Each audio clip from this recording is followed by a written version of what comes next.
Motif pembunuhan wanita dicor di Manggar, Belitung Timur, cemburu panggil mantan suami sayang.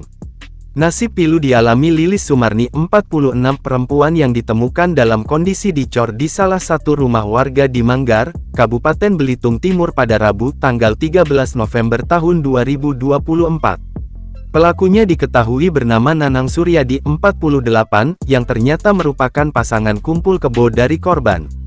Kapolres Belitung Timur, AKBP Indra Ferry Dalimunte mengungkapkan bahwa kejadian kasus pembunuhan di Manggar ini terjadi pada Sabtu, tanggal 9 November tahun 2024 malam. Dalam konferensi persnya, Kapolres mengemukakan pelaku melakukan aksinya setelah mendengar korban menelepon mantan suaminya. Berdasarkan pemeriksaan awal kepada pelaku, Lilis menggunakan panggilan sayang kepada mantan suaminya saat berbicara di telepon, yang memicu emosi dan kecemburuan mendalam pada Nanang, kata Indra, Kamis tanggal 14 November tahun 2024. Dalam keadaan marah, Nanang kemudian mengambil cobek dari dapur dan menghabisi korban.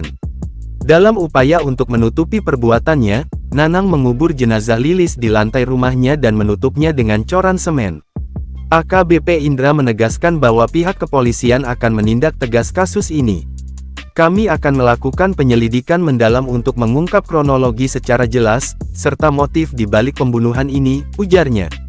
Kasus tersebut terungkap setelah warga di sekitar curiga dengan bau busuk di sekitar rumah. Selain itu, terduga pelaku ternyata sempat bercerita kepada keluarganya jika telah melakukan pembunuhan. Menurut AKBP Indra, pada Minggu tanggal 10 November tahun 2024 sekitar pukul 19.30 waktu Indonesia Barat, pelaku datang ke rumah kerabatnya untuk meminjam uang. Pelaku beralasan meminjam uang untuk memberi ganti rugi pada orang yang telah ditabrak. Namun kerabatnya curiga dan terus mendesak pelaku. Hingga akhirnya pelaku mengaku telah membunuh seorang perempuan sehari sebelumnya.